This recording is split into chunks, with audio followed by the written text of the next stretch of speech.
atual, inclusive porque hoje se discute muito, e a própria Igreja, o próprio Papa Francisco tem levado essa discussão muito a sério, pedido às igrejas que discutem a relação com a natureza, a relação com o mundo natural, como um dos aspectos de espiritualidade, e é isso que vamos discutir hoje. Nesse sentido, eu quero apresentar a todos o professor Marcelo Gabriel, que é mestre em Ciências da Religião, atua na linha de pesquisa Cultura e Sistemas Simbólicos. Ele é mestre pela Pontifícia Universidade Católica de Goiás, possui graduação em Filosofia, também pela PUC Goiás, é pós-graduado em Filosofia da Arte, pela UEG, um convênio UEG e FITEG, é professor titular do Instituto de Filosofia e Teologia de Goiás, que é o IFITEG, coordena o Núcleo de Estudos e Pesquisa e Extensão dessa instituição e o Grupo de Estudos e Pesquisa em Filosofia. Ministrou aulas de filosofia nos cursos de graduação da PUC Goiás, é diretor e instrutor do espaço de Gong Fu, Centro de Cultura e Arte Marcial Chinesa. Atuou também como professor no nível fundamental e médio em colégios e escolas da rede pública e particular. Professor, isso me faz muito bem dizer isso, porque eu acho que uma pessoa que atuou com adolescentes e hoje atua com adultos tem uma experiência educativa e de se pensar educação e filosofia muito grande. Parabéns. Trabalhou como professor e coprodutor no Grupo Ritual de Teatro, tem experiência na área de filosofia, com ênfase em filosofia, atuando principalmente nos seguintes temas: filosofia, inclinação, natureza, estética da existência, ética, sujeito e educação. Então, por essa apresentação, todos já podem perceber a riqueza que teremos hoje nesses diálogos culturais. Professor Marcelo, seja muito bem-vindo. A palavra agora é toda sua. Muito obrigada por aceitar o nosso convite. Tá bem. Boa noite. Obrigado, professora Eliana, ao Glaucio, aos demais presentes, amigos, conhecidos, aí, os que eu não conheço, vou conhecer agora. Para mim é uma alegria imensa estar de volta ao Centro Loyola. Estive aí no sentido físico, né? Há um tempo atrás, um professor Pedro, nós conversamos um pouco sobre orientalismo e cultura ocidental e oriental. Foi muito bom, nos alegramos muito com as participações, os encontros e os reencontros. Então, estar de volta aqui, num formato diferente, também importante, me alegra bastante.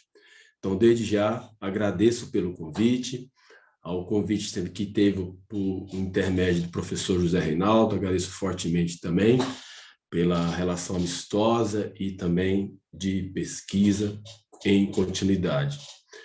Pois bem, o tema que eu vou apresentar hoje com vocês, e é interessante, antes de a gente abrir aqui o espaço, iniciar justamente pelo o título, né, assim, na verdade, do evento, que é Diálogos, né, que é um dos principais exercícios espirituais. A gente vai falar um pouco sobre isso, né, em Platão, por exemplo, né, o diálogo como uma via de mão dupla, né. A gente estava conversando antes de começarmos aqui, que o diálogo é uma permissão da abertura para o outro, né? O diálogo como possibilidade de acontecimento de um outro. Então, participar de um diálogo já é fortemente importante na reconstituição de momentos tão importantes que a gente está passando agora, um distanciamento, às vezes, também de um outro. Então, já me alegro nesse sentido e espero, de certa maneira, contribuir com algo e partilhando aqui com vocês. Então, eu vou utilizar uns slides, pessoal, para a gente ter uma referência visual e também para não tornar muito cansativo a vocês, certo? E com os slides eu abro aqui, já para iniciar, então, nossa proposta desse diálogo, né? Espero que todos estejam vendo. Deixa eu só fechar essa partezinha. Bom, essa cortininha aqui a gente pode dar um jeito depois, não tem problema. Não sei se vocês conseguem ler aqui com clareza. Beleza. Então, o tema, vocês conseguem ler bem o tema? Glaucio poderia me informar? Sim, professor, está ok. Ótimo, obrigado. Então, a percepção estética da natureza como exercício espiritual. Então, o que é isso? De imediato, nós temos aí uma pintura chinesa, que também é uma cultura que me interessa bastante, uma cultura muito importante no sentido da relação do homem com a natureza e o que os chineses vão chamar também de totalidade, né? Provocando uma possibilidade de transcendência. E aí na verdade, uma representação do sábio chinês chamado Xuanzi, que faz parte ali do tripé taoísta, né? Xuanzi, Lietzu e Lao Tzu. Lao Tzu, conhecido tudo como Lao Tse também, né? O patriarca ali do taoísmo.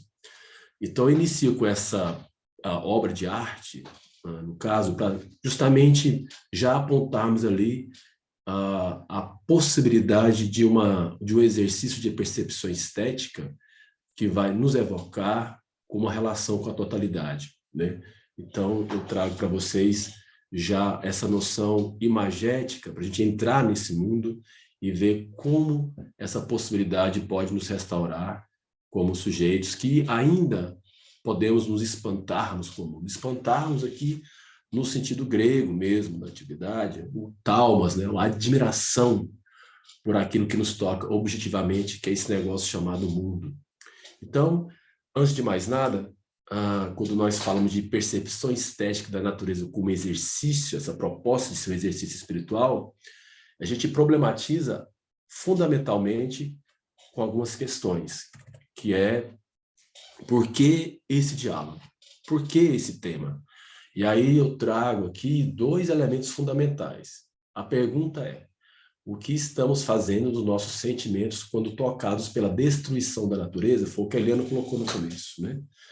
E qual a nossa relação, de fato, com os nossos sentimentos como somos tocados por essa devastação que não começou agora? Isso tem um ponto histórico importante, né?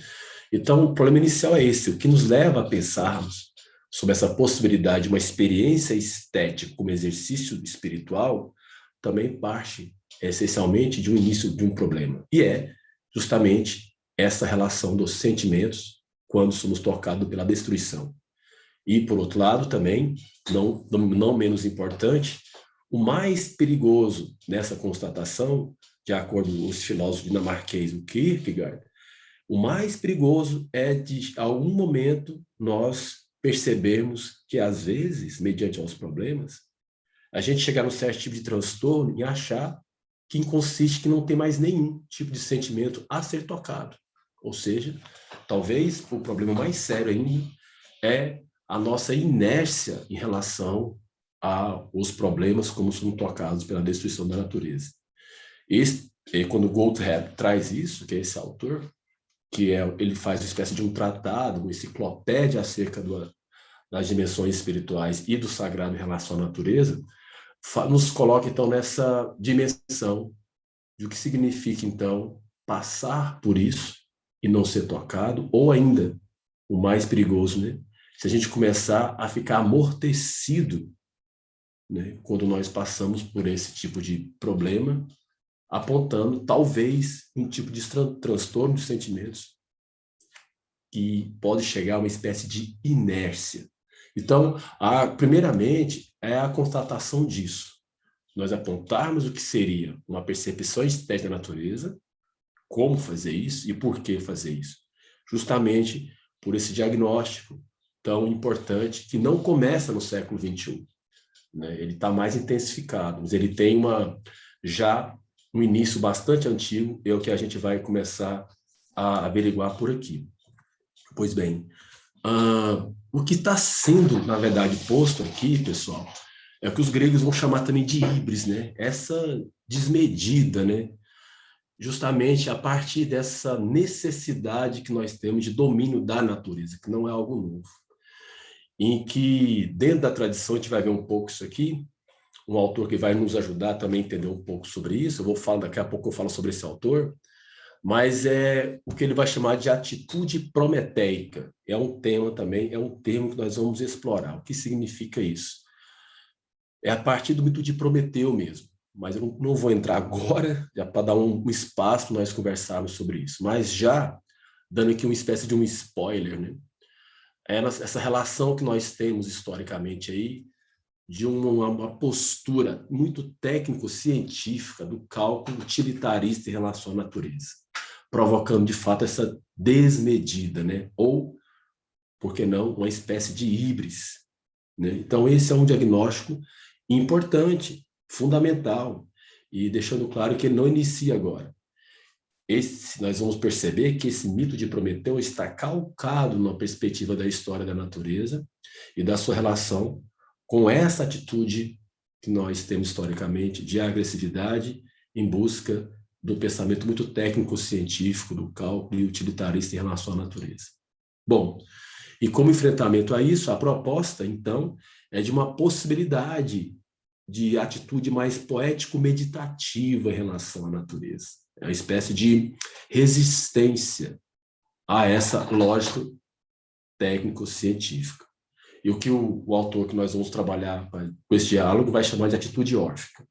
Então, em tese, é justamente isso. Há uma atitude historicamente posta, que é dessa agressividade, a possibilidade disso, inclusive, virar um transtorno cada vez mais nocivo ao homem, que já está, e que vai ser denominado de atitude prometeica. E eu entro mais adiante esse significado essencialmente do mito de Prometeu, que corrobora com isso. E também do mito de Orfeu, como forma de resistência ou mudança de olhar, como vai nos colocar o autor que a gente vai conversar. Pois bem, só ver aqui que esse negócio tecnológico às vezes me deixa um pouco confuso. Pois bem, então quem irá caminhar conosco? Quem vai ser o autor que vai dialogar conosco? É o Pierre Hadot, né? Então, o Pierre Hadot, ele é filósofo, teólogo, né? E historiador do pensamento helenístico e romano. O Hadot, ele inclusive foi responsável, né, por essa história, a maneira de contar uma história pelo intermédio da filosofia, né? Ele tinha uma tese que a filosofia é, antes de mais nada, um exercício espiritual. Então, tem vários livros traduzidos, inclusive no Brasil, já a maioria deles, que a filosofia, ela, de fato, de forma embrionária, ela é um exercício espiritual e que ela vai perpassando no decorrer da história, vai modificando o que vai se chamar de filosofia. Ele tem uma crítica, inclusive, que a filosofia deixa de ser exercício espiritual, é uma tese do Hadot, que está ali, ela deixa de ser ali no período medieval, no começo da instituição ou da criação das universidades, quando a filosofia vai se tornar somente um aparato discursivo para a fomentação da teologia, por exemplo. Essa é a concepção do Hadot. E o Hadot também fez parte dos estudos das relações entre o helenismo e o cristianismo. Então, ele tem uma experiência passando desde a antiguidade grega, todo o helenismo, e também de se pensar a possibilidade da mística neoplatônica. Nesse sentido, ele traz uma carga de fazer uma filosofia, da história da filosofia, nos colocando a seguinte questão. Mesmo que esse diagnóstico que há da filosofia, por exemplo, se tornar somente um discurso, é possível ainda existir espiritualmente de modo filosófico? Então, por exemplo, né, o Inácio Loyola, né, que tem os famosos exercícios espirituais, o Hadot dedica praticamente quase que um capítulo no seu livro chamado Exercícios Espirituais e Filosofia Antiga ao Inácio Loyola, justamente pela contribuição desse tema ou dessa prática na história do pensamento ocidental. E o Hadot fala que esses exercícios nascem antes de Inácio Loyola, por isso que ele faz uma volta aos gregos, em especial ao helenismo, para tentar descobrir qual a origem desses exercícios espirituais e por que eles são importantes. E depois, mais à frente, a gente fala mais um pouco disso, do que é esse conceito de exercício espiritual. Então, esse vai ser o Hadot, que vai nos ajudar a interpretar essas noções de Mito prometeico como atitude agressiva à natureza e mito órfico como aquele tipo de postura de uma atitude mais poética frente à perspectiva prometeica, a partir do que o Hadot vai denominar de exercícios espirituais, certo? Ele ficou muito famoso, vamos chamar assim, também pela relação que teve com Michel Foucault. Michel Foucault também foi um estudioso do pensamento grego-romano, principalmente o último Foucault. O que é o último Foucault? Esse Foucault da terceira fase, que vai cuidar do conceito de estética da existência, vai se pensar a possibilidade dos exercícios espirituais grego-romanos serem atualizados para buscarmos novas formas de subjetividade, mundo contemporâneo e tal. Mas, assim, numa outra via, diferente de Hadot, que ele vai seguir os exercícios espirituais. O Hadot vai propor algo mais universalizado, algo mais potentemente expandido. A gente vai ver como é que isso funciona. Só para apresentar desses autores que continuam ali a dar muitas pistas do que significa o exercício espiritual no mundo contemporâneo. Beleza. Ups, eu acho que eu fiz mais uma vez aqui para cá. Bom, então qual é o nosso objetivo principal aqui? Reforçar, pelo intermédio do pensamento desse filósofo, a proposta de percepção estética da natureza como uma possível espiritualidade a partir da atitude órfica, ou atitude poética como forma de resistência ao posicionamento prometeico. E aí, pessoal, espiritualidade de maneira muito dilatada, assim, muito expansiva. Por exemplo, antes de nós começarmos, né, ali, quando o professor Zé Reinaldo fala, e ali a professora Helena também falou sobre o Papa Francisco, a ocupação que ele tem em relação à natureza, né, convocando ali, né, os pensadores físicos, filósofos, dentre outros, a nos colocarmos de fato, olha, qual é o nosso posicionamento frente à natureza, né? Qual é o nosso posicionamento do século XXI em relação a isso que nós chamamos de natureza, né? Então, nesse sentido de pensar uma espiritualidade que abarca não somente, por exemplo, uma perspectiva religiosa específica, né, mas que abarca tudo aquilo que nos possibilita a um movimento de transcendência. E a arte é um dos mais potentes. A gente vai ver como é que isso funciona historicamente aqui. A arte é um dos mais atravessadores, no sentido de provocar e nos percebermos como ser natureza através justamente dessa relação estética, né? Por exemplo, quando a Mari Souza, ela produz suas obras, que vai inclusive estar aí no Centro Loyola expondo as suas obras sobre sagrado e natureza, o olhar do artista é aqueles que nos convida a um outro lugar, a um lugar talvez que historicamente foi até atravessado por esses mecanismos mais violentos, mais destruidores, né? Mas o artista como aquele que persiste, o artista como aquele que expande a nossa percepção estética ao mundo. Como vai dizer Nietzsche, né? Voltar ao olhar de criança, né? Sempre como se estivesse vendo o mundo pela primeira vez. Então, é nesse interim que a gente propõe aqui entender esses elementos, o que significa perceber a estética, a natureza em forma estética, e por que isso é importante, e o que significa essas duas atitudes aí. Porém, tem um elemento fundamental que a gente precisa saber.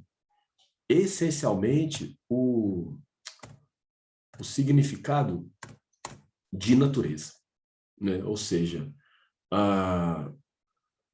quando nós falamos essencialmente do conceito de natureza, ele tem uma história, e essa história ela passa dentro de alguns elementos do pensamento ocidental. Então, o próprio Hadot fala o seguinte, que na história do pensamento ocidental, seja nos mitos, seja na filosofia, seja na ciência, seja na arte, na literatura, a questão que se apresenta é como a natureza se apresenta aberta para esse negócio chamado espiritualidade.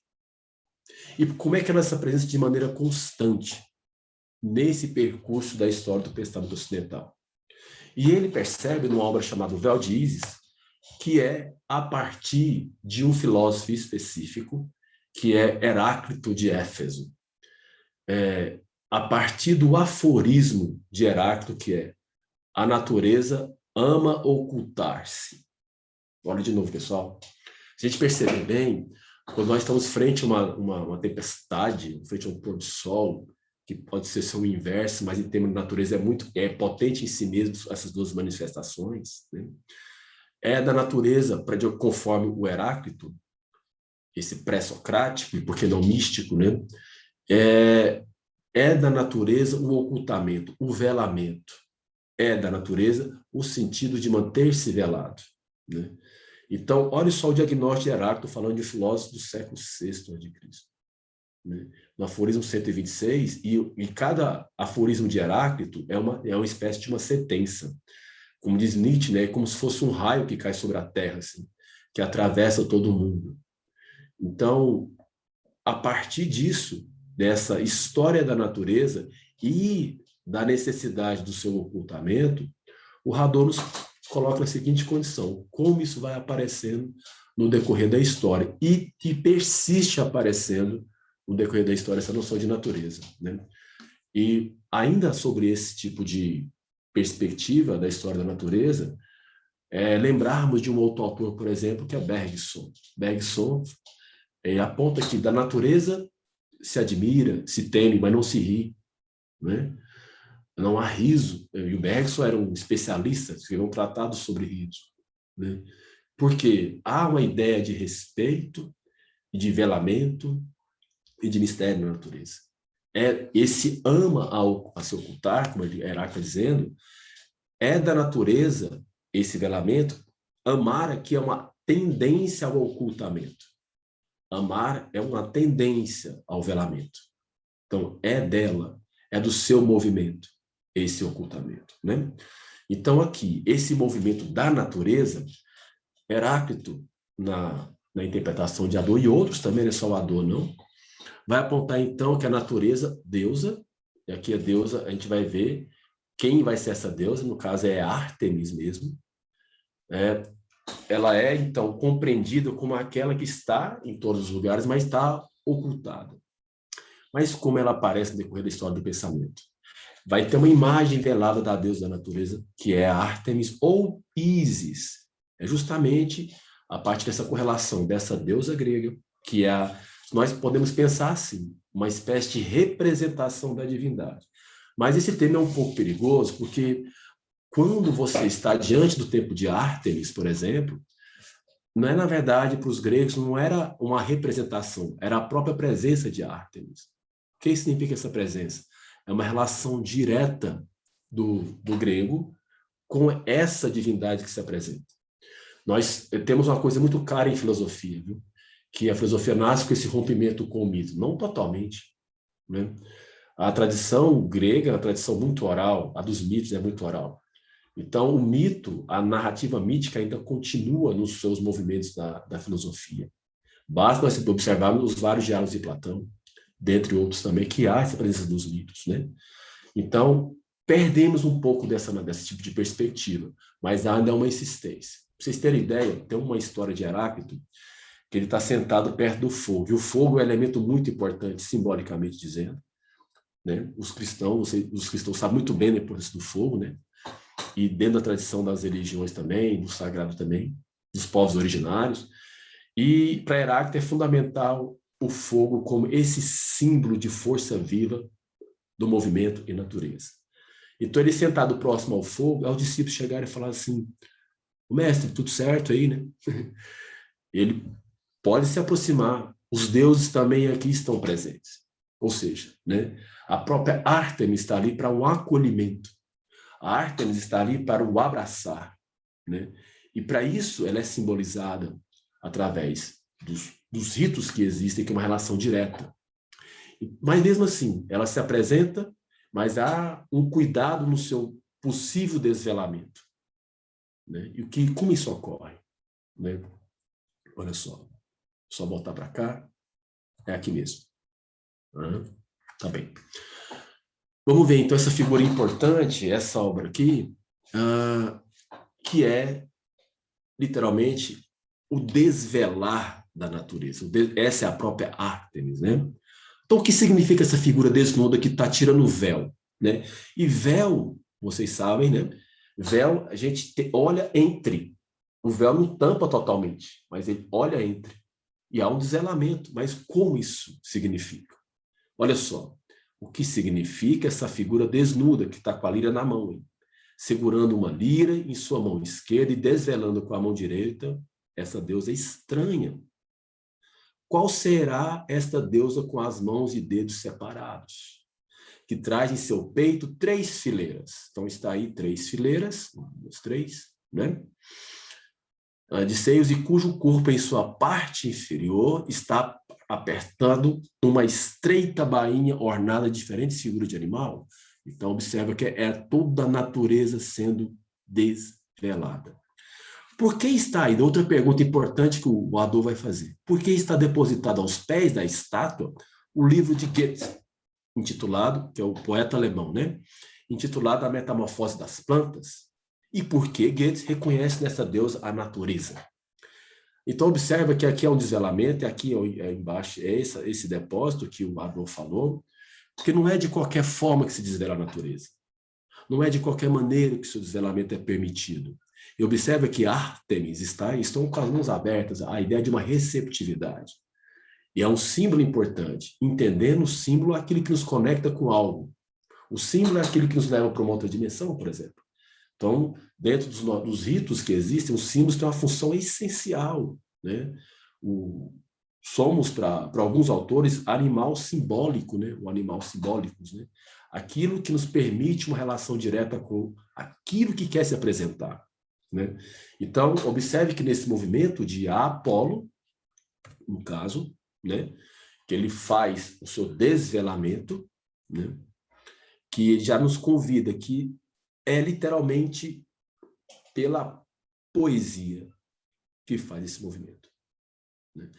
E a gente vai entender como isso se desfaz mais à frente.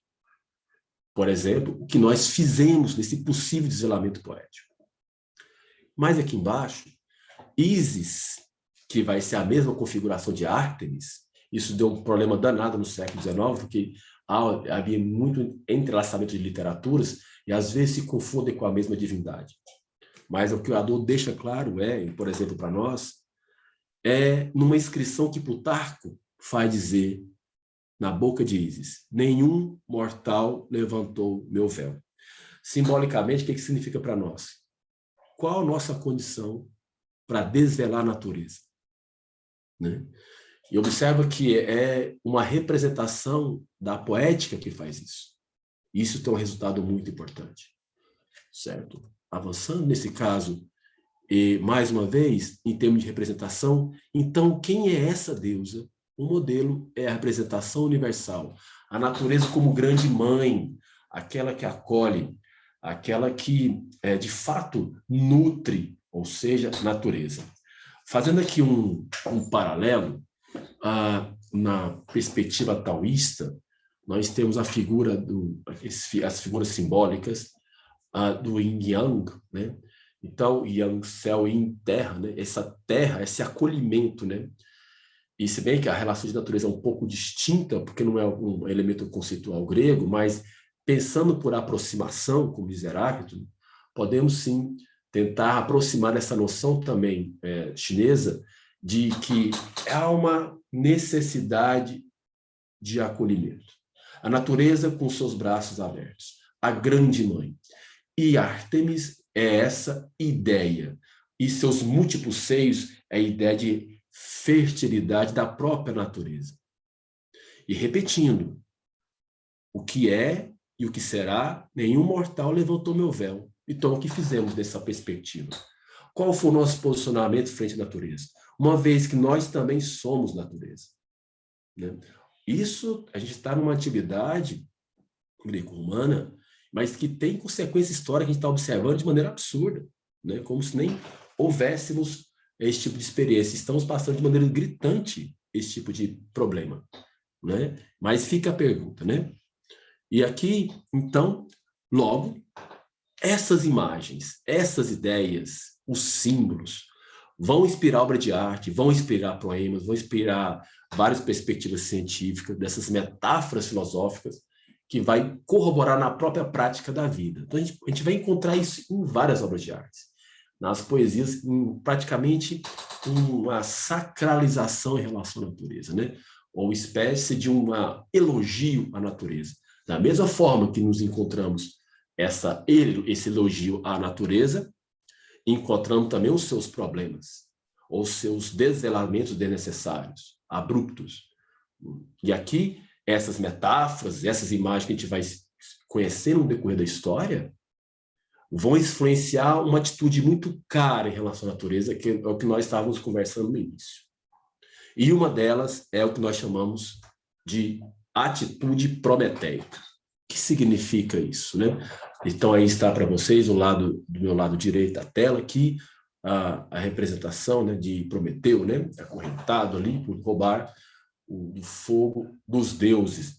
E é justamente isso, esse mito de Prometeu que vai, lembra lá no começo, que vai corroborar com essa ideia de uma astúcia e uma violência aos segredos da natureza. Simbolicamente, é um atravessamento, é um desvelamento desnecessário, uma violência em relação à natureza e ao segredo, de fato, que a natureza revela.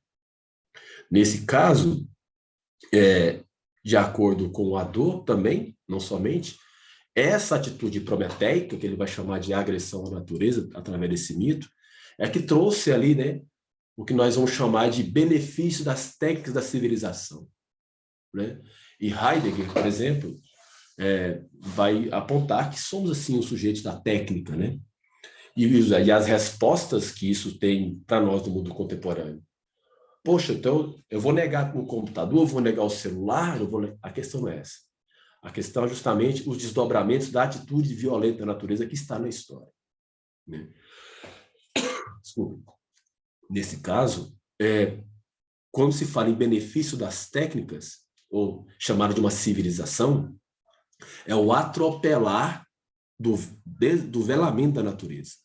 E começa, isso não tem um começo no século XX, para o Hadot, por exemplo, esse pesquisador, começa também no mito de Prometeu, ali na antiguidade. Um dos começos, na verdade, historicamente falando, quando nós pensamos no pensamento ocidental, né?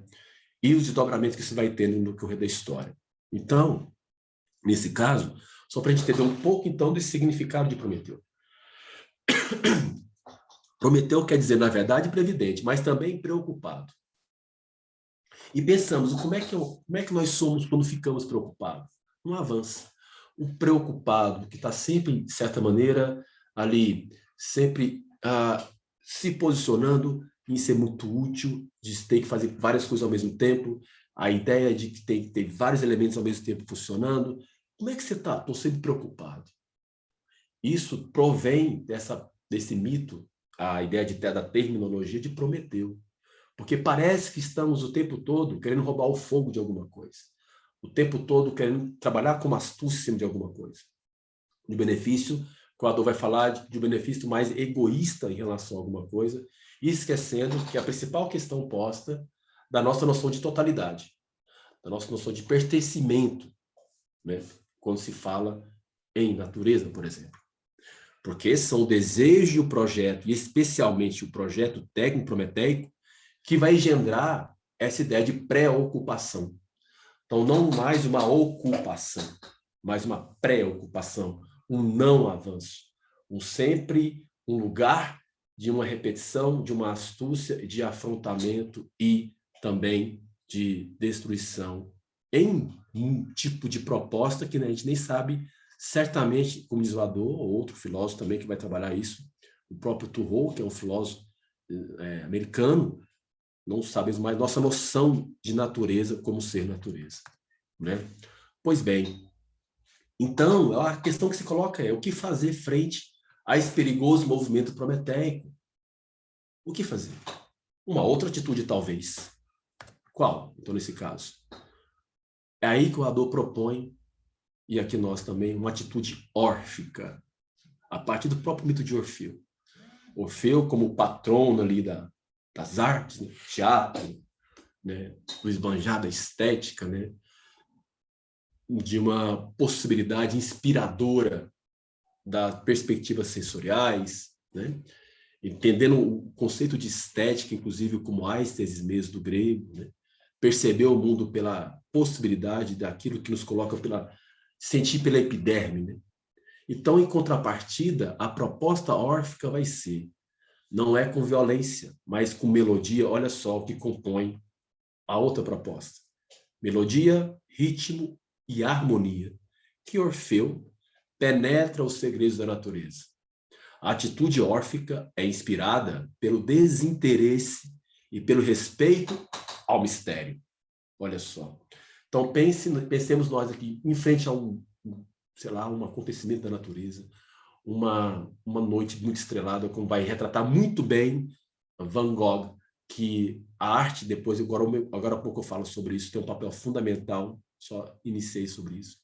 Mas essa atitude órfica nos permitindo penetrar de maneira cuidadosa, com ritmo e com melodia, totalmente diferente da perspectiva prometeica ali colocada e que está vigorando muito hoje em dia. E desinteresse aqui não é desrespeito e nem fora da relação, muito pelo contrário, porque não há uma preocupação. O desinteresse é quando nós nos colocamos, por exemplo, a uma obra de arte, a própria fruição mediante uma obra de arte. A obra de arte, se ela não tem necessariamente um objetivo a ser alcançado, aqui o desinteresse é a entrega pela fruição, aí está o respeito ao mistério, aquilo que desconhecemos. Né? Da mesma forma que estamos ali admirando uma grande torrente de água, também temos respeito. Ou o que é isso que coloca esse movimento tão fortemente, ao mesmo tempo belo e ao mesmo tempo admirável. Né? Nesse sentido, para tanto, é necessário exercício. Então, trata de exercício para que isso aconteça. E aqui eu entro com vocês a noção de exercícios espirituais na perspectiva de Hadot. Então, o que significa exercícios espirituais e por que a atitude órfica é um exercício espiritual potente frente à força prometeica? Bom, Hadot, ele vai apontar que exercícios espirituais não é somente uma obra do pensamento, mas de todo o psiquismo que a gente tem, que seja pelo afeto, pelas sensações, pela parte cognitiva, pela parte racional. Tudo isso é exercício espiritual. E exercício, nesse caso aqui, vai atribuir ao termo ascesis mesmo na antiguidade. Exercitar mesmo, se movimentar. É essa a ideia. Depois que vem disso a palavra ascese. Mas a ascese aqui é a própria noção de exercitar, me colocar diante da possibilidade de transformar radicalmente meu olhar. E nessa possibilidade é que vai mudar todo o meu psiquismo. Então, quando você toma um espanto como obra de arte, e é retratado pela natureza, quando você toma um espanto também dentro da própria natureza, e isso codifica o seu olhar, mudando toda a sua perspectiva, aí sim você está passando, como diz o Hadot, por um forte exercício espiritual. Mas espiritual em que sentido? Espiritual porque ele vai chamar do nous grego. Nous é aquilo que nos transcende. Ele dá um exemplo muito engraçado de uma bicicleta. Bicicleta antigamente tinha as bicicletas que você pedalava, o farol ia acendendo, né? E é justamente esse esforço que você faz, que é o exercício, e vai te ganhando mais dilatação do espírito. Esse é nous.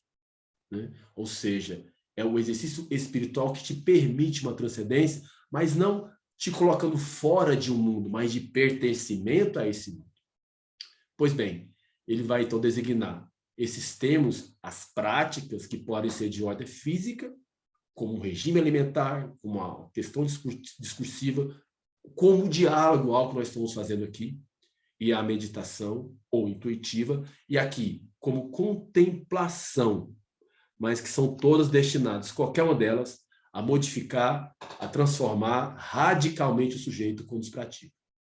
Então, contemplar a natureza, a percepção estética dela, é justamente nos colocarmos todas essas condições de modificar radicalmente o nosso olhar. Lembra lá do começo? Se a gente chegar ao ponto, como diz Kierkegaard, de não ter transtorno, de ter nenhum sentimento nenhum frente à natureza, tudo bem, foi só 40 mil alqueires que foram queimados na Amazônia.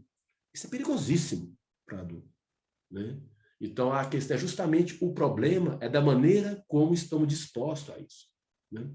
E aí, nesse caso, isso significa, para Hadot, exercícios espirituais, que são feitos de várias maneiras. Esses exemplos que estão aí, eles se dilatam para outras formas, né? E o que nos interessa aqui, em especial, é a contemplação. E contemplar não é uma atitude passiva mediante a natureza. Contemplação é uma ação. É você se colocar quanto tempo tem uma pedra, qual o tempo de um pássaro, qual o tempo de uma árvore, qual o tempo de um sujeito, uma pessoa, porque somos também natureza. Esse tempo que a Dô está evocando aqui, eu também, é justamente para nos colocarmos diretamente essa noção de totalidade. Não ficamos muito presos ao cronos, né? E deixamos um pouco de lado a ideia de kairos, né? Essa concepção mais de uma eternização de um tempo quando eu contemplo a natureza. E o curioso, pessoal, que isso não é fora do cotidiano. A proposta não é de um outro mundo, muito pelo contrário, é de se perceber no próprio mundo que você está, mediante aquilo que é único do homem, que é a sua percepção da beleza. Isso só nós fazemos, né? Então, vamos lá. Então, aqui, exercícios espirituais, então, nesse sentido, né? Tem vários, e aí um vai se destacar, então, mediante todos esses aí, frente a essa atitude prometéica, que trata-se exatamente da percepção estética, né? Lembrando que estética aqui, do grego, aistesis, é a percepção através das sensações, que ela passa pelo crivo, obviamente, racional não tem como não passar, mas que vai provocar, literalmente, uma conversão, uma transformação radical. E, nesse sentido, ela é, de fato, uma espécie de um instrumento para ali perceber e nos percebemos como as possibilidades existenciais e cosmológicas. O que significa isso? Quando você faz um exercício, literalmente, muitos de nós já fizemos isso, né? A gente deita, isso na roça é muito bom, no mato isso é muito bom. Você deita e aquele céu estrelado, você não consegue ver quase consegue ver um buraquinho mais negro do céu e está deitado ali com aqueles braços abertos. Essa noção, essa confirmação de uma existência, de uma relação direta, né, que ele vai chamar de oceano cósmico, voador, né, lhe dá uma relação direta com aquilo que te acolhe, que é esse negócio chamado natureza. E, como vai dizer Merleau-Ponty, um filósofo francês, é o meio, a percepção estética, para reaprender a ver o mundo. Como eu disse no começo para vocês, o olhar do artista, o olhar da criança artista, né? O movimento do retorno a si mesmo, que é o olhar que foi tirado. O olhar quase que ingênuo mesmo, assim, de achar mesmo que o Sol não é um registro de astronomia, mas o Sol talvez seja o registro da poesia, né? Então, vamos aqui. Nesse sentido, essa possibilidade, né, ele vai colocar que é o seguinte, que os únicos meios verdadeiros de descobrir os segredos da penetração na natureza são a percepção estética e, mais importante aqui, viu, gente, que eu evoco no lugar do artista, a descrição estética dessa percepção. Lembro também, quando eu estava falando dos trabalhos da Mari Souza, e quando ela vai pintando seus quadros, assim, e ela não faz o que o Adorno vai chamar de conversão. O que é conversão? Nesse caso aqui, pela percepção estética, é um giro em torno de si mesmo. Então, a obra causa esse espanto. E quando isso modifica radicalmente o ser, caso, aí esse cara que se espanta, vai reverberar para aqueles que estão na forma adjacente. Por isso que a obra de arte tem que tocar. E a percepção dessa descrição estética, repito, está já distribuída nos mitos, da mesma forma que a força prometeica, mas a órfica também, é porque distanciamos, mas está nos mitos, na obra de arte, na música, nas religiões, na sacralidade de algumas religiões. Isso é muito fundamental. Nesse caso, o que vai, na verdade, nos ensinar, por exemplo, o Rousseau, que é um filósofo do século XVIII, vai apontar o seguinte: tudo que é artificial é incapaz de revelar a questão da natureza, que, paradoxalmente, a natureza é misteriosa em pleno dia.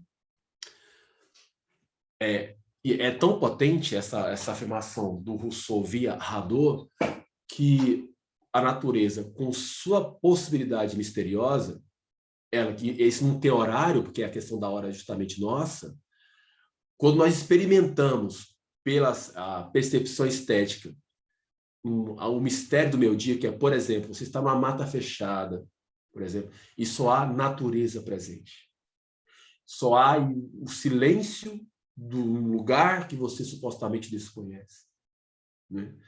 Tem uma canção de um cantor que eu gosto bastante, que é o Zé Ramalho, que também é um poeta da natureza, tem várias canções que retratam a ideia de natureza, mística, e cada frase é um quadro, né? uma obra que vem à mente, esteticamente, em relação à natureza.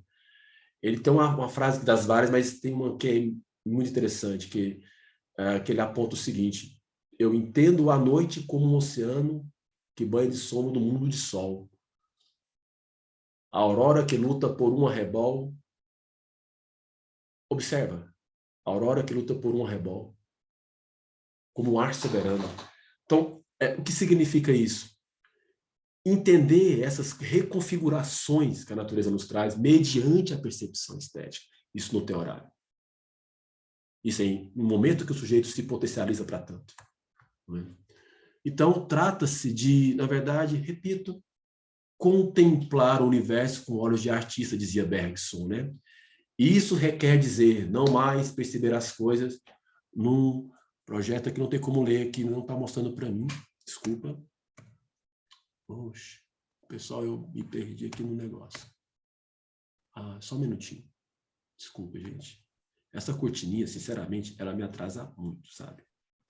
Só um minuto.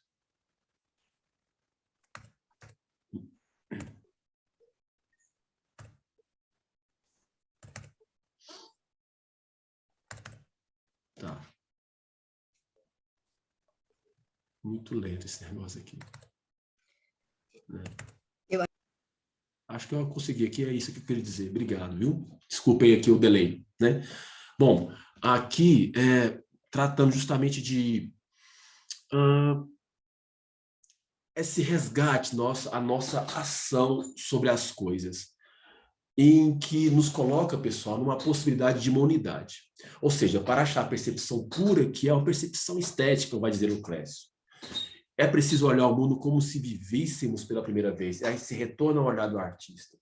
Se nós percebemos bem, os que têm crianças ou que convivem com crianças, fazendo esse experimento de percepção estética da natureza junto às crianças, a gente vai perceber claramente uma fala, como vai dizer o poeta Shair, um poeta francês, que é como se o sumo da planta derramasse da boca da criança. Entende?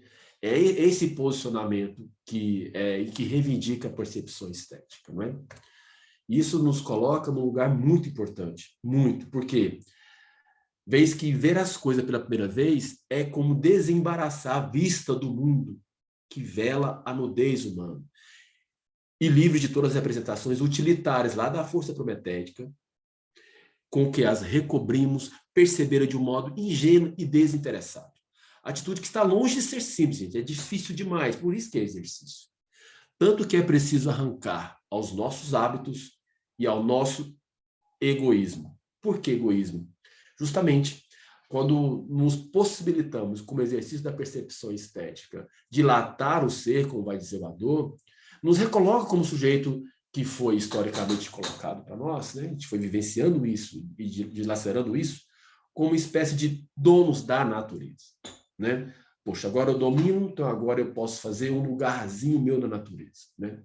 É justamente frente a esse tipo de perspectiva que a percepção estética vem numa outra proposta. É um movimento de arrancar esses hábitos e nos colocar o desinteressado, o fruir pelo fruir, né? O receber pelo receber. Quando se mostra de maneira, quando é desvelada pela perspectiva órfica, pela poética, pelo ritmo que a própria natureza tem, aí estamos começando a penetrar no seu segredo. Pois, ao lado de uma verdade lógica, que é essa verdade que a gente está habituada, há um lugar também para uma verdade estética, opondo, por exemplo, olha um exemplo interessante, o eclipse observado pelos astrônomos e matemáticos e ao percebido de modo emocional pelo pastor que dele fala a sua amada. Isso é muito interessante. Isso também está numa obra do Kant, né? Então, nós olhamos para o pôr do sol hoje, né? E aí, de modo geral, sabia que o sol é uma estrela? Legal.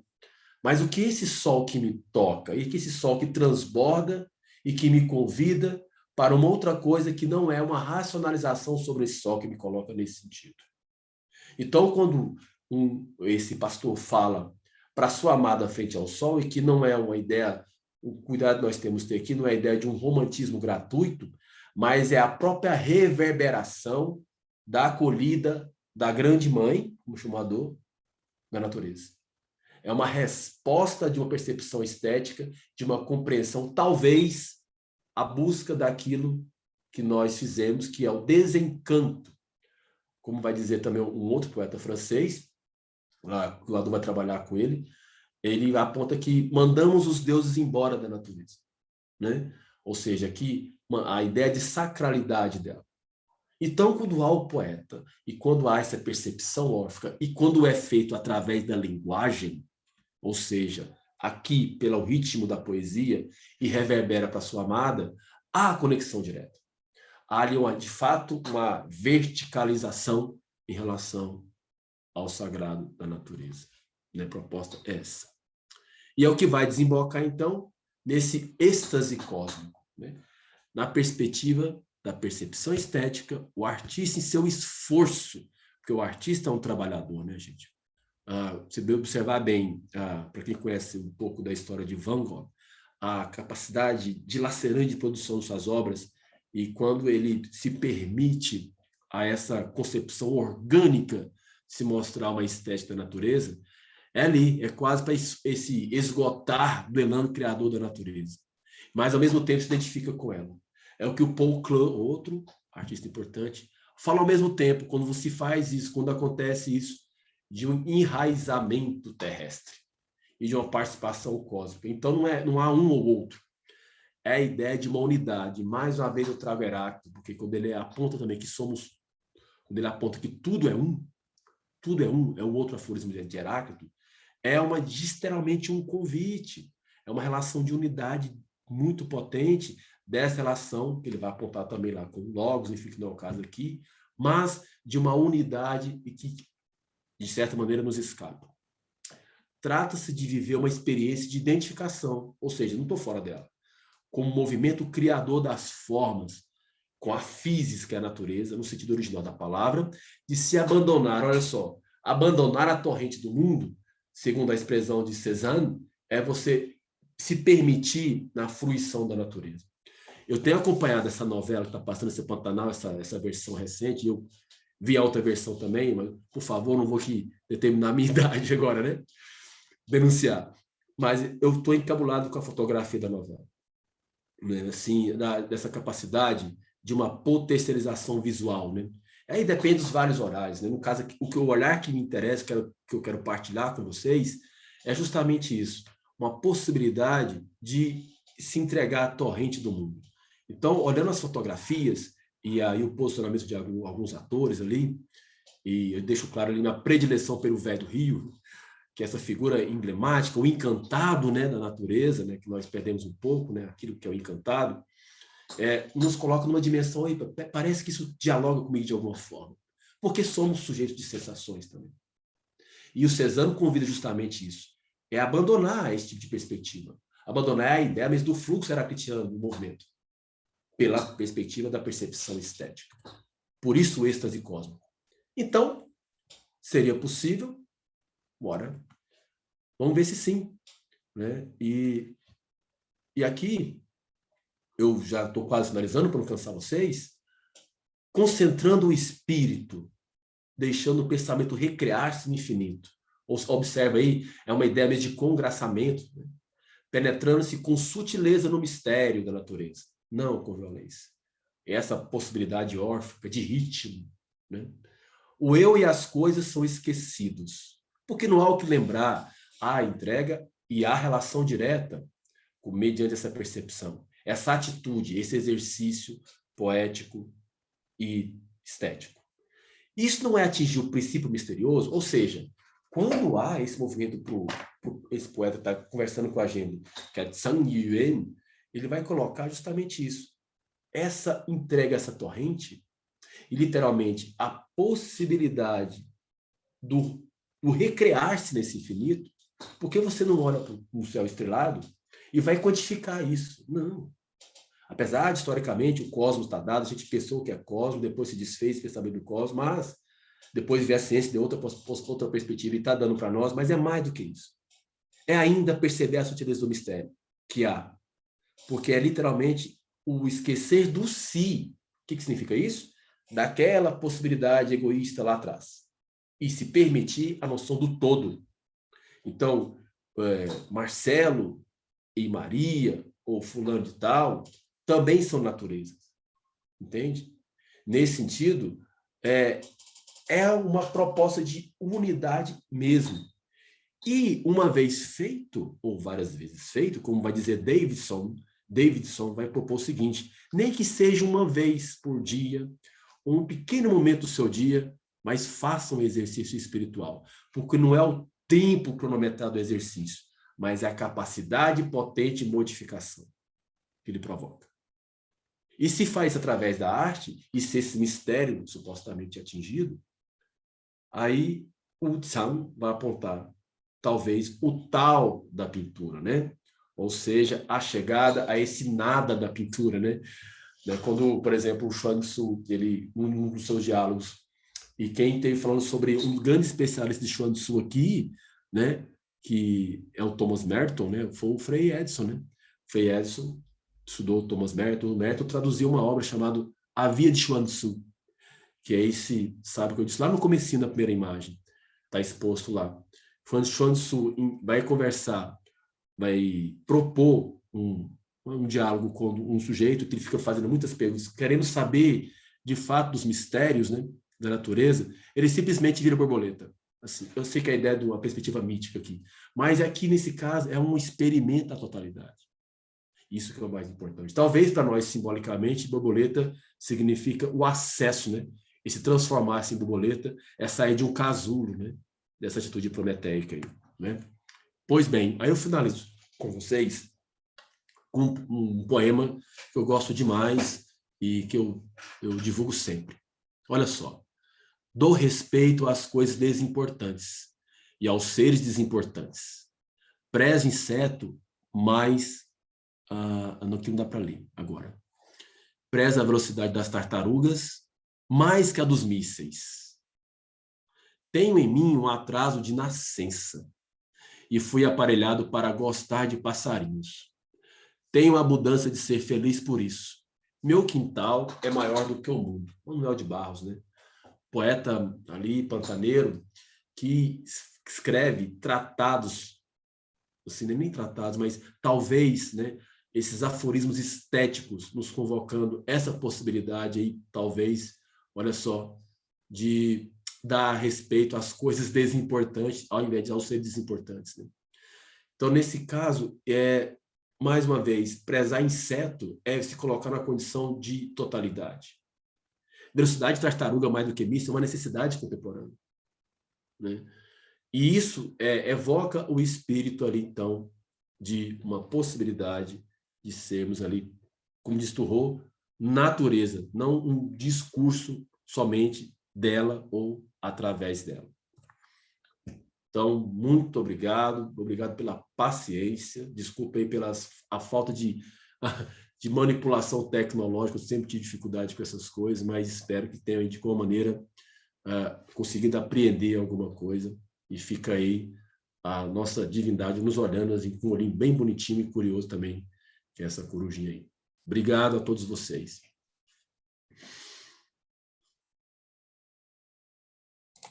Tirei aqui. Obrigada, professor Marcelo. Foi muito emocionante ouvi-lo. Foi muito bonito e isso acho que mexeu muito com a emoção de todos nós. Nós temos agora meia hora para debates. Antes de iniciar ou dar a palavra, eu gostaria de dizer às pessoas que elas podem ou levantar a mãozinha aqui no nas reações, que fica assim embaixo na tela, ou então escrever no chat que a gente vai, que eu vou lendo, e o professor Marcelo vai também respondendo. Mas antes eu gostaria de ler uma participação do professor José Reinaldo, que teve que sair um pouco mais cedo. Ele escreveu o seguinte: desculpem, terei que ir, mas deixo meu registro de que se trata de um tema emergente, de fundamental importância para compreendermos a espiritualidade em nosso tempo. A nossa participação num ciclo que vai além de nós e do qual não somos senhores, mas parte.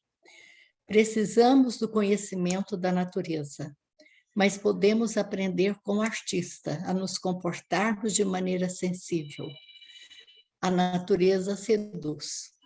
Parabéns. Professor, enquanto o senhor falava, algumas questões vieram muito para mim, assim, muito presente.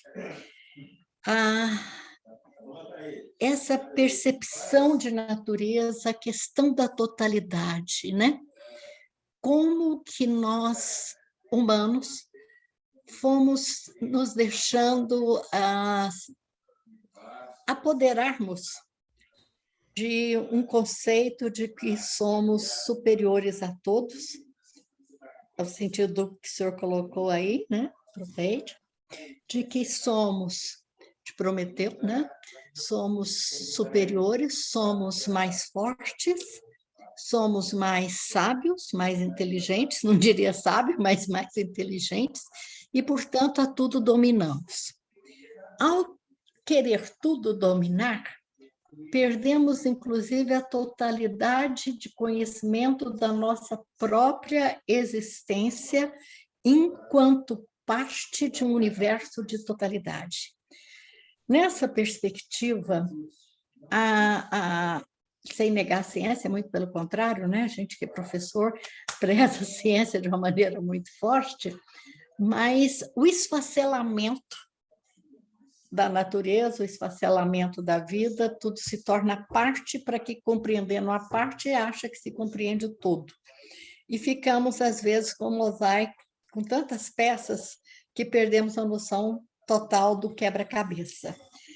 E, nessa perspectiva, esse movimento de transcendência, que hoje estamos tentando recuperar, existe um movimento universal nesse sentido, e a igreja também tem trabalhado muito, é um movimento também de resgate dessa percepção totalitária, dessa percepção de totalidade da vida, né? nessa linha que eu queria colocar. E como o senhor disse, não é uma coisa simples, é um exercício grande. O senhor falou na novela Pantanal, também tenho assistido muito pela fotografia e pela forma como eles tratam a questão da relação com a natureza, desde o início, né? Quando o ator ele vai chamar o gato para a sua fazenda, ele estabelece uma relação de comunicação, uma relação de confiança com um gado selvagem, para que aquele gado retorne, né? Eu acho que toda a simbologia da novela está sendo trabalhada nesse sentido de como se restabelecer essa relação de que somos também natureza. E isso, o senhor colocou, e para mim isso fica muito claro, é um exercício. É um exercício que nós desabituamos a fazer. Meu pai é uma pessoa extremamente contemplativa, ele é capaz de sentar na varanda e ficar horas só ouvindo passarinho cantar e olhando a natureza. Bacana. Eu já fui criado na cidade, já sou exatamente o oposto. Estou reaprendendo agora nessa perspectiva, essa beleza da contemplação. E aí eu queria ligar também, né, com uma das missões do Centro Loyola, que é a difusão dos exercícios espirituais de Inácio de Loyola, que uma das formas de se pensar e de se voltar e de se compreender e de se chegar ao divino é também pela contemplação.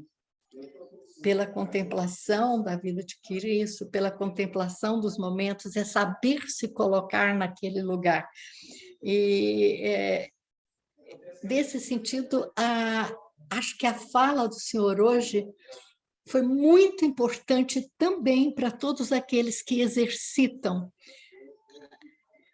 a contemplação inaciana e que exercitam a contemplação da natureza.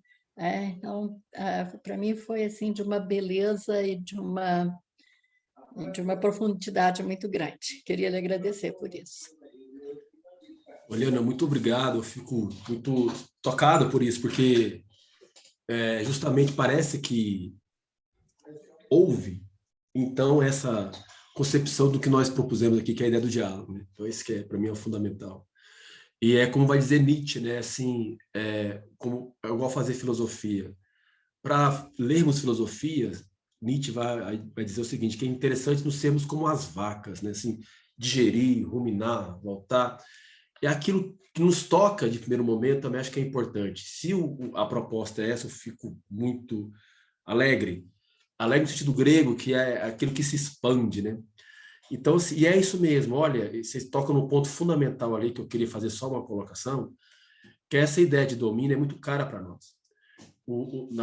Ali já, nesse rompimento da filosofia com o mito, dessa concepção bastante difundiu bastante da racionalidade e tal, que transfere o logos mais como discurso racional, e o logos é muito mais do que isso, é o sentido que você percebe o mundo. Né? E também ali no século XVI, XVII, com a novidade da ciência, e aqui eu estou chamando de ciência mesmo, essa mecanização do pensamento, e também um tributo da racionalidade que vai ter no século XVIII, nós batemos no peito e chamamos, sou um ser essencialmente racional. Isso ficou caro para nós. Ficou caro para nós porque o corpo responde de outra forma. A nossa sensibilidade de outra forma. Você citou seu pai, por exemplo, dá licença? Então, seu pai conversando com os pássaros, né? Eu cheguei, não, rapaz, você sabia que os pássaros respondem? Pô, como não? Né? Então, assim, a ideia de uma relação direta daquilo que toca. Tem, inclusive, o Manuel de Barros, ele tem um sujeito que mora lá no local dele, lá no Pantanal, ele chama que é o alter ego dele, é o cara que ele queria ser e não é, que é o cara que conversa com os pássaros todo dia. Sabe? Porque nós ficamos com necessidade de discurso o tempo todo. Necessidade de uma explicação é importante. Tanto é que o Equador fala que não é você desapropriar do discurso como percepção das coisas, mas não que o discurso se torne algo essencial para nos formarmos como humanos. Esse é fundamental. E nessa percepção do exercício, é o que o Hadot também vai trazer, é ter sempre à mão. O que é ter sempre à mão os exercícios? É estar na consciência. E ele chama de consciência aquilo que nos coloca como internalização de todo o nosso psiquismo. O outro filósofo interessante que fala um pouco sobre isso é Wittgenstein. Olha só que Wittgenstein é um filósofo da lógica, né? Mas olha a última frase do tratado de Wittgenstein. Olha só. Daquilo que não se é possível falar, cala. Então, você está diante de um mistério que você vai falar o quê? Sabe? Você vai tentar racionalizar o quê naquele momento ali? Entendeu? Então, nesse caso, é muito legal. Eu fico muito feliz mesmo quando você propõe essa percepção, porque é literalmente nos evocar exercícios diários, seja lá os exercícios do Adorno, ou outros, como a própria poesia, colocada na percepção estética por Goethe, mas a coisa que não nos nega, que somos seres, o humano é o único ser que pode afirmar assim, eu admiro o que é belo, nenhum outro pode. Eu crio o que é belo, nenhum outro pode. Certo? E resgatar esse olhar frente à natureza. Por exemplo, assim, como eu falei no começo, né, que o Bergson fala que não se ri da natureza, né? Mas ele tem uma teoria do riso e tal. Mas, assim, cara, quando os gatos estão aqui tropeçando, aqui eu tropeço, o cachorro faz um negócio, eu rio pra caramba, assim, sozinho mesmo, assim. Porque qual que é a ideia, né? É de uma descentralização do si, né? Não vou rir do cachorro porque alguém tá vendo, sabe? Eu não vou rir de um passarinho porque alguém vai fazer um discurso do cara que riu do passarinho, sabe? É muita essa preocupação hoje, essa atitude prometeica que o Adorno fala, e nos esquecermos que nós temos um outro lugar, que é uma ocupação estética. Certa vez você citou também a questão do seu pai, você citou uma experiência particular, quando eu era bem jovenzinho, Eu comecei a ter na arte marcial com 14 anos. E comecei na família de orientais. Eu tive uma educação paralela com a família de japoneses. Então, a educação convencional com meus pais e dos 14 em diante com a família de japoneses. Depois que eu entro na cultura chinesa, mas eu me inicio mais na cultura japonesa. Aí a gente estava lá meditando, em frente lá o lago. E com 14 anos, o que você sabe, né? Pura emoção, pura sensação. Aí o mestre falou assim, fica de frente ao lago, senta e medita. Né? Tipo japonês, né? Olha pro lago. E eu caçando peixe lá no lago, entendeu? Olhando embaixo do peixe, assim. Não, não é isso não, não é isso não. Fica mais quietinho que você vai conseguir. A ideia de um aquietamento que te modifica o olhar, entende? Que te coloca no outro lugar. Ele falou, falei para ele, agora eu tô. Eu falei, agora eu tô. Falei, agora você não fala nada, só fica nesse tô seu aí, tá bom. É isso que eu tô procurando. Era depois disso que a gente fazia a arte marcial. Então você entende isso. E aí eu encontrei com esse mestre muitos anos depois, encontro com ele uma vez em quando, encontrei. O nosso diálogo foi muito emocionante, porque esse lugar que há 35 anos atrás ainda existe. E você sabe onde é? É o Areião aqui. Então lá, quando era ainda o parque, era uma comunidade japonesa.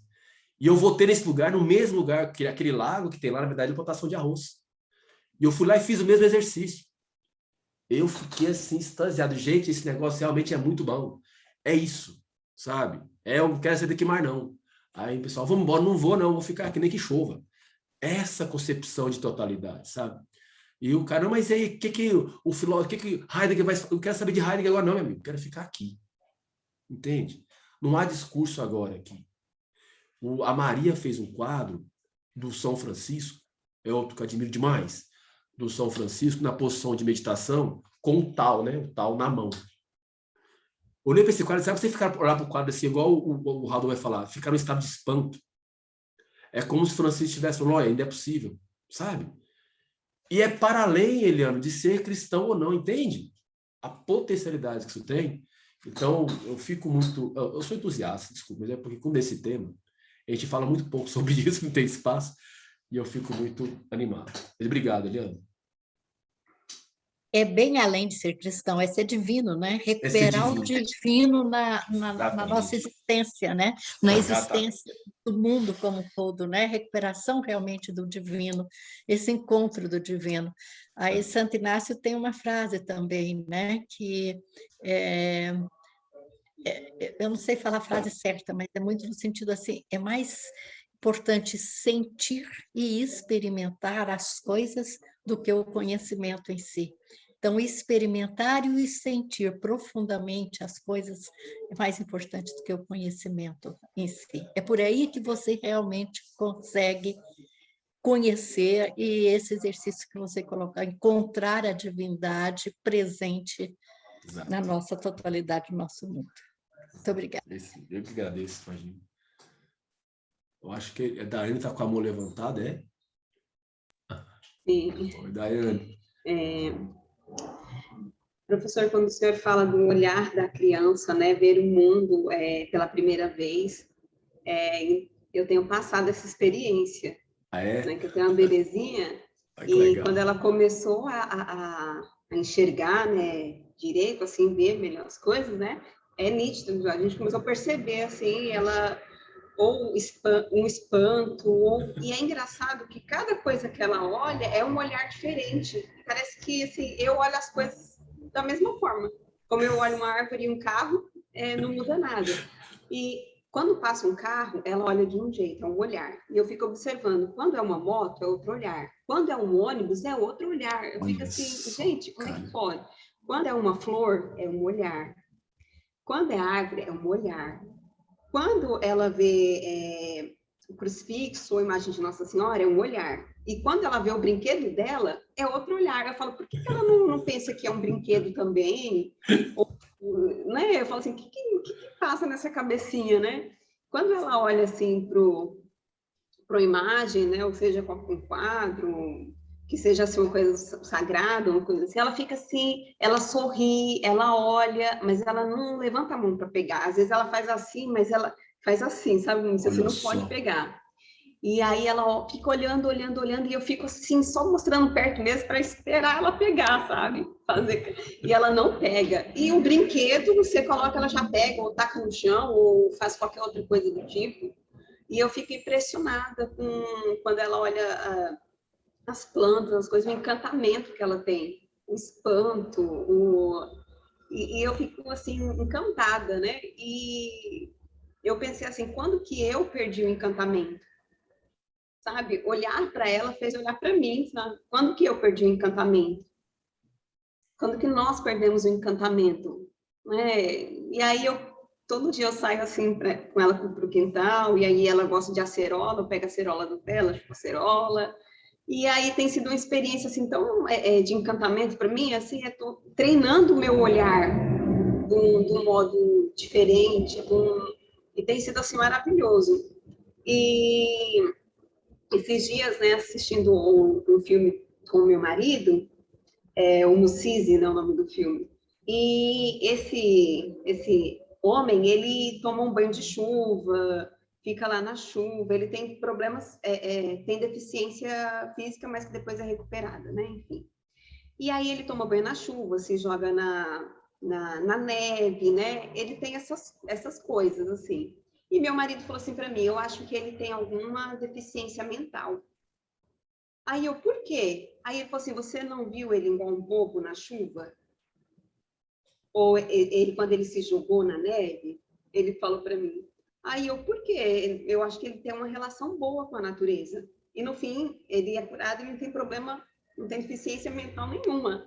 Né? Então eu estava certa. Eu falei assim, eu acho que é a relação dele com a natureza. Por que não pode tomar um banho de chuva?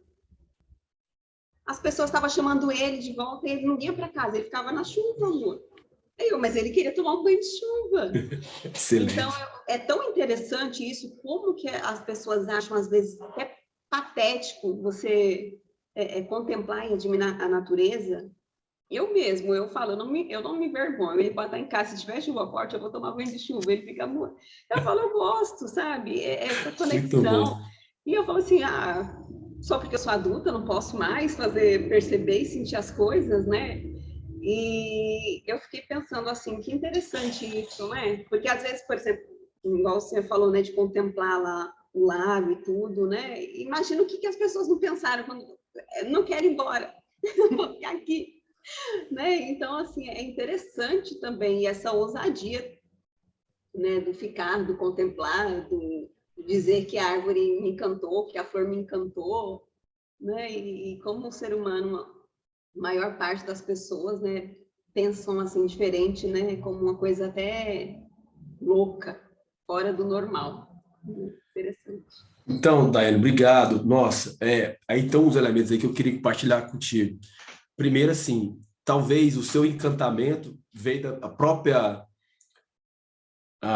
novidade tão potente que é da maternidade, né? Assim, porque te recoloca na ideia de matriz, observa que é a mesma identidade que eu estava dizendo no começo lá, de natureza, que é a mãe, né? A ideia do acolhimento, aquilo que frutifica, né? Então, a natureza não é pai, né? Nesse caso, ela é uma mãe no sentido daquilo que promove vida, né? Então, talvez, chutando assim alto, né? O encantamento da Daiane em relação à própria natureza, porque a Daiane é natureza também, né? É justamente a possibilidade de doação, que é agora a correspondência do filho, da filha, né? E é um encantamento que te recoloca na ideia de totalidade e de um esvaziamento de si, para aquele sujeito que se entrega mais do que mãe, né? Se pensar bem assim, né? Não há mais si, não há só a Daiane mais. É uma outra coisa, né? Essa ideia de totalidade, né? Um colega meu, no caso dele, quando se tornou pai, na verdade, que é uma outra figuração aqui para a arte, mas ele, Marcelo, antigamente eu ia para os penhascos, andava não sei o que, eu pulava daqui, hoje eu não pulo do meio-fio. Assim, então a relação muda, né? Mas a mãe é mais profunda. A mãe é a ideia mesmo de gerar, a mãe é matriz, né? A mãe é a ideia de geração mesmo. E quando você fala do estranho, né? do diferente, a palavra filósofo, em grego, uma das traduções, remete a outro termo que é atopos. A é negação, topos é lugar. Aquele que não tem lugar. Então, é o estranho. Então, ou seja, o Sócrates era um próprio átopos, não tinha lugar. Ele debatia com qualquer um na rua, na ágora, que era a praça de discussão, e com qualquer pessoa. Um grande filósofo chamado Cínico, né, mas não é o cínico da palavra que nós conhecemos, é uma corrente helenística. Cínico vem de cão, cachorro, aquele que está nas ruas, que é o Diógenes. O Diógenes morava num barril, mas não era o Charles, pode ficar tranquilo, ele morava num barril maior. E o Diógenes, ele ficava ali, ele adotou um tipo de filosofia, que é a filosofia, olha só, Daiane, os gregos vão chamar de parresia, o falar francamente. Falar franco é aquilo que engendra todo o meu psiquismo, em que a fala dilacera, aquele que ouve é aquele que vê. Tem uma passagem muito famosa de Diógenes, que ele está sentado na escadaria de um templo, assim, aí vem Alexandre o Grande. Alexandre o Grande, pensa, historicamente, é aquele que dominou tudo. E ele chegou em frente ao Diógenes e falou assim, ô filósofo, pede o que queres que eu dou. Aí o Diógenes nem olhou para ele direito, falou assim, dá licença do meu sol. Só pediu isso. Você está na frente do meu sol. Eu estou na hora do meu banho de sol. Isso aí é fantástico. Ele não falou assim, Alexandre, ou Grande. Não, dá licença do meu sol. É esse estranho sem lugar, mas que está muito em si mesmo e com o todo. Percebe? Então não há uma ideia de um poder. Então, se você está lá tomando banho de chuva e fosse chamar de estranho, legal. Você é um corrente da filosofia cínica. Ou seja, a sua ideia de totalidade está presente. É nesse encantamento, talvez, que o Hadot coloca, talvez a Daiane, enfim, de percepção estética da natureza, é o próprio que a Eliana colocou, a experiência de tomar banho de chuva mesmo. Né? Medo da chuva, no sentido, porque há um argumento que eu vou ser estranho, é em relação a quê? Né?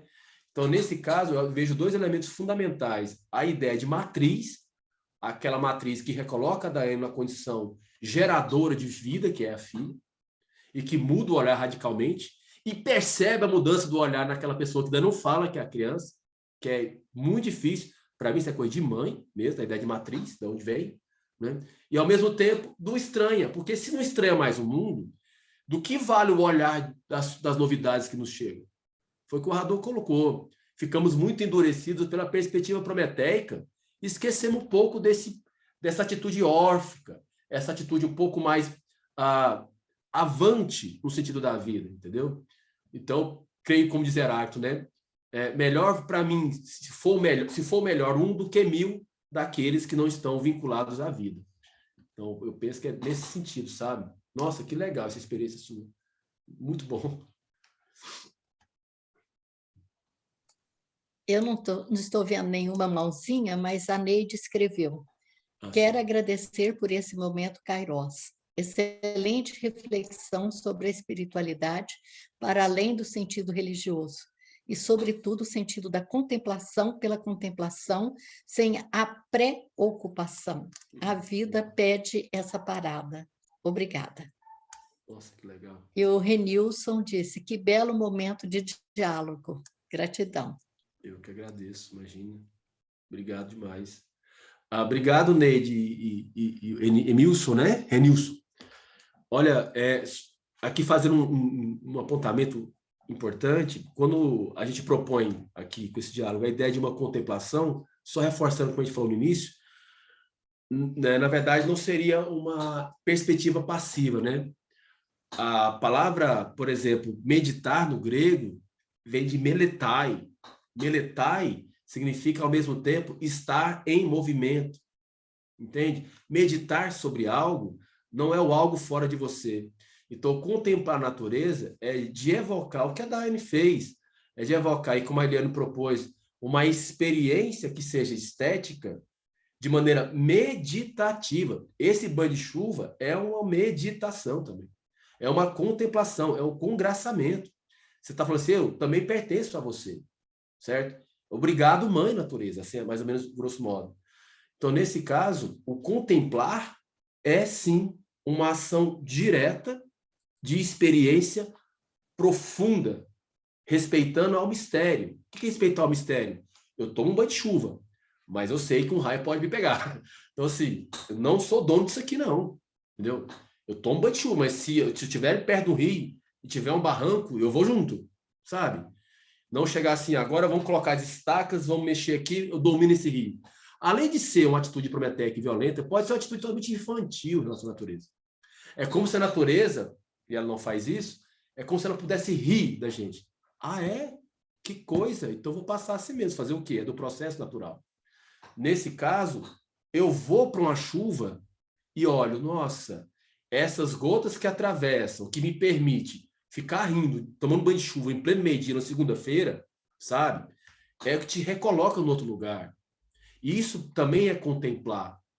A gente tem, assim, às vezes tem uma perspectiva de contemplação de algo fora. Muito pelo contrário. A contemplação é algo que se insere, né? Não é um olhar de fora. Inicialmente, sim, porque se a gente está de fora historicamente, que a gente está mecanizando tudo, aí por isso, como a Eliana colocou, é exercício. E tem que estar sempre à mão. O que é sempre à mão? Sempre dentro.